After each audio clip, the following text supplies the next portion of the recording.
ஐயா வணக்கங்க ஐயா. வணக்கம். ஐயா ஒவ்வொரு ராசியா நம்ம பார்த்துட்டு இருக்கோம். அந்த வரிசையில நீங்க பார்க்கக்கூடிய ராசி கடக ராசி. கடக ராசியின் தன்மைகள்.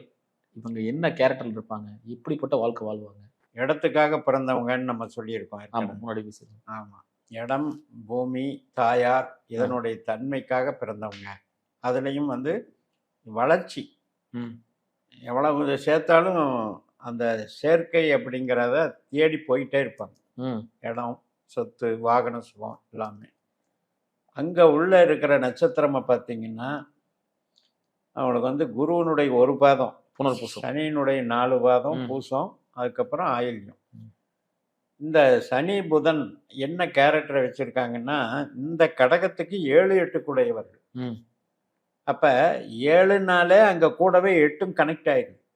அப்ப என்னன்னா, யாரை நம்புறோம், யார் கூட பழகுறோம், அல்லது யார் கூட வாழ்றோம், அவங்களாலேயே துன்பத்தை அனுபவிக்கிறோம். ம். அந்த கர்மாவை அங்க உள்ள வச்சு.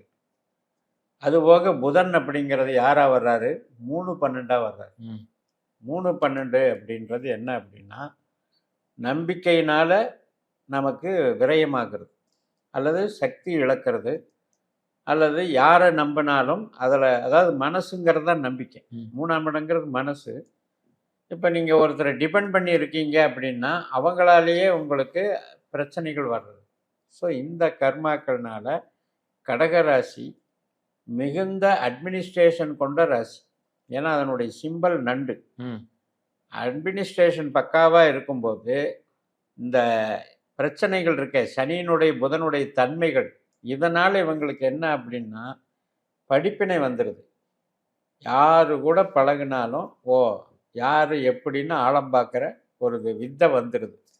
அதனால் பின்கூறில் வாழ்க்கையில் அடிபட்டு இந்த பிரச்சனைகளையெல்லாம் ஃபேஸ் பண்ணி பிற்கூறில் பார்த்தீங்கன்னா இவங்க இதில் இதெல்லாம் தப்பிச்சு சாதிச்சு காட்டுவாங்க. என்றைக்குமே சரராசி அப்படிங்கிறது உயர்ந்துக்கிட்டே தான் இருக்கும்.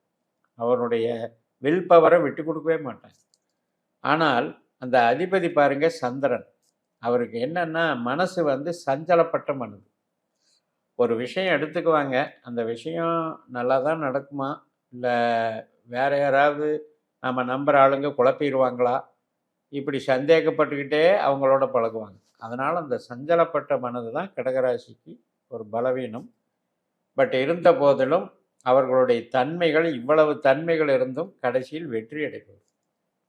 உறவுகளும் நட்புகளும் எப்படி அமையுங்க? 11ஆம் இடம் ஸ்டெடியாக இருக்குது, ரிஷபம். அங்கே தான் இந்த ராசி அதிபதி உச்சமாகிறார். அப்போ எப்போவுமே நட்பு வட்டாரத்தின் மேலே அதீத பிரியம் கொண்டவர்கள், நன்றாகவும் அமையும். ஆனால் என்னென்னா இந்த நான் சொன்ன மாதிரி அந்த சந்திரனுடைய குணாதிசயமே என்னென்னா டெய்லி ஒரு நட்சத்திரம் மாறுறது. அதனால் அந்த குணாதிசயம் ஒரு ஸ்டேபிளாக ஸ்டெடியாக அந்த அட்டாச்மெண்ட்டை காமிக்காது. ரைட்டு, நீ உன்னால் எனக்கு லக் இருக்குது, பட் அதை ஓப்பனாக சொல்லி அதை அவங்கள ப்ரைஸ் பண்ணணும்னு நினைக்க முடியாது, நினைக்க மாட்டாங்க. ஏன்னா அந்த சந்தேக புத்தி. அந்த சந்திரன் என்ன பண்ணுறாரு, நாம் சொன்னால் தப்பாயிருமோ, ரொம்ப ஓப்பனாக இருந்தால் பிரச்சனையாயிருமோ, இப்படி அந்த சந்தேகம் உள்குத்து பண்ணிக்கிட்டே இருக்கார். ஸோ அதுதான் பிரச்சனை. நட்பு தான் இவங்களுக்கு மிகப்பெரிய பலம். அதனால தான் வளர்ச்சி. தொழில் வேலையில் எப்படிங்க? தொழில் சார்ந்த விஷயம். 2ஆம் இட பண சேமிப்பு, சிரராசியில் உள்ள நெருப்பு ராசி. 6ஆம் இடமான தனுசு உழைப்புங்கிறது உபயராசி. வேலை போனால் ஒரே இடம் இருக்கணுங்கிற அவசியம் இல்லை. அதே மாதிரி சொந்த தொழில் பண்ணாங்கன்னா அதீதமான வளர்ச்சி, மிகப்பெரிய டெவலப்மெண்ட் பண்ணிடுவாங்க. அப்போ அந்த வகையில் ஆடம்பரமான தொழில்கள், ஆடம்பரமான ஒரு ஃபீல்டு, அந்த மாதிரி எடுத்துக்குவாங்க. அதே மாதிரி மருத்துவமாகட்டும், இன்னைக்கு நவீனமாக என்னென்ன துறைகள் வளர்ந்து டெவலப் ஆகுதோ, ஒரு கார் ஷோரூம் ஆகட்டும், மருத்துவமாகட்டும், ஹாஸ்பிட்டாலிட்டி, இன்டீரியர் டெக்கரேஷன், இத்தனை விஷயங்கள் இவங்களுக்கு கொண்டு வரும். ஈவன் சினிமா கூட கரெக்டாக இருக்கும். அதனால் முதலீடு சார்ந்த வகையில் மிகப்பெரிய சொந்த தொழில் மட்டும் இவங்க ஜாதகப்படி இவங்களுக்கு கை கொடுத்துருச்சுன்னா மேன்மேலும் வளர்ந்துக்கிட்டே தான் இருக்கும் தொழில்கள். அதே மாதிரி பார்த்தீங்கன்னா பொருளாதாரம் இவங்களுக்கு எப்படிப்பட்ட அமையுங்க? இந்த தொழில்களை இவங்க பார்த்து செலக்ட் பண்ணணும். ஏன்னா 6ஆம் இடம் வீக்காக இருக்கிறதுனால, 6ஆம் இடம் உபயராசியாக இருக்கிறதுனால இவங்க கொஞ்சம் பார்த்து பொறுமையாக இருக்கணும். இடம் மாற்றும் போது பார்த்து கவனித்து இடம் மாற்றணும். இவங்களுக்கு பொருளாதாரத்தை பொறுத்த வரைக்கும் திடீர்னு வேலையை விட்டுட்டு இருந்த காசையெல்லாம் செலவு பண்ணிட்டு மறுபடியும் வேலைக்கு போய் அதுக்குள்ளே கடன் வாங்கிட்டு கடன் அடைக்கிறது, இந்த மாதிரி குழப்பங்களுக்கு ஆளாகக்கூடாது. அதுதான் பொருளாதாரத்தில் இருக்கிற பிரச்சனை. ஏன்னா கேது இருக்கார். ரெண்டாம் ரெண்டாம் ராசி அப்படின்ல கேது மக நட்சத்திரமாக இருக்கு. இந்த கேது வந்து சேர்த்த விட மாட்டார் பணத்தை. அதில் வந்து கொஞ்சம் பிரச்சனை இருக்குது, குழப்பம் இருக்குது. மணி மேனேஜ்மெண்ட்டு கொஞ்சம் கரெக்டாக பார்த்துக்கணும். இப்போ புதனில் பிறந்தாங்க இல்லையா, ஆயில்யத்தில், அவங்க வந்து ரொம்ப அற்புதமாக டெவலப் ஆகி, பூசத்தில் இருக்கிறவங்க பின் வயதில் சம்பாரித்து யோகம் அடைவார். ஆனால் ஆயில்யத்தில் பிறக்கிறவங்க இளமையிலேயே ஜெயிச்சு வளர்ச்சி பண்ணி பிரமாதமாக இருக்கும். அடுத்து திருமண வாழ்க்கை. திருமண வாழ்க்கை வந்து சரராசி சரராசி அந்த மாதிரி அமைஞ்சிருக்கு. மகரம் வந்து 7ஆம் வீடு, சரராசிக்கு சரராசி அந்த மாதிரி அமைந்திருக்கு. அது மாதிரி பார்த்தீங்கன்னா சொந்த பந்தத்தில் பண்ணுறது, சூரியன் சந்திரன் செவ்வாய் இரத்த சம்மந்தப்பட்ட உறவில் பண்ணுறது, அல்லது வந்து ஒரு அரசு துறையில் இருக்கிறவங்கள கல்யாணம் பண்ணுறது, அதிகாரம் அரசியல் இது மாதிரி சொத்து பத்து உள்ளவங்க இப்படி அமையறதுக்கு தான் வாய்ப்பு இருக்குது. அதாவது அந்த குடும்பம் வந்து ஃபெமிலியரான குடும்பம்ப்பா, அந்த குடும்பத்தில் சம்மந்தம் பண்ணியிருக்காங்க அப்படின்னு சொல்கிற அளவுக்கு திருமண வாய்ப்புகள் இருக்குது. அதில் வந்து இவங்களுக்கு அந்த சூரியன் கெட்டுறக்கூடாது. சூரியன் செவ்வாய் இந்த 2 பேரும் வந்து 8-12 தொடர்பு இல்லாமல் இருக்கணும். ஏன்னா இப்போ பாருங்க, சூரியன் வந்து உத்திராட நட்சத்திரம் அங்கே இருக்கா, அந்த உத்திராடத்திலேயே சூரியன் இருந்தால் அவர் வீடு சொந்த வீட்டின் பலனை தருவார். அப்போ அது என்ன வீடு? சிம்மம். அப்போ 2ஆம் வீடு ஓகே, ஆனால் 7ஆம் வீட்டுக்கு அது 8ஆம் வீடு. அப்போ என்ன ஆகும், வரக்கூடிய கணவனோ மனைவியோ நிலைக்க மாட்டாங்க. ஏன்னா இது ஒரு அற்புதமாக சொன்னீங்க. மேக்சிமம் எடுத்துட்டோம்னா கடகத்தில் இந்த கல்யாண பிரச்சனைகள் அதிகமாக வருது. ஆமாம், ஒரு சண்டை சச்சரவாக மெயினாக பார்த்தீங்கன்னா 2 குடும்பத்துக்குள்ள தாக்கமாகவே இருக்கும். ஈகோ பிரச்சனை. ஏன்னா 1-7ங்கிறது காலச்சக்கரத்துக்கு 4-10. அது வந்து குடும்பத்துக்குள்ளேயே தகராறு, ஈகோ. அதாவது ஒரு சிறு பிரச்சனையாக இருக்கும், ஊதி ஊதி 2 பேரும் பெருசாக்கி கடைசியில் கட் பண்ணால் தான் வேலை நடக்குங்கிற அளவுக்கு கொண்டு போயிடுவாங்க.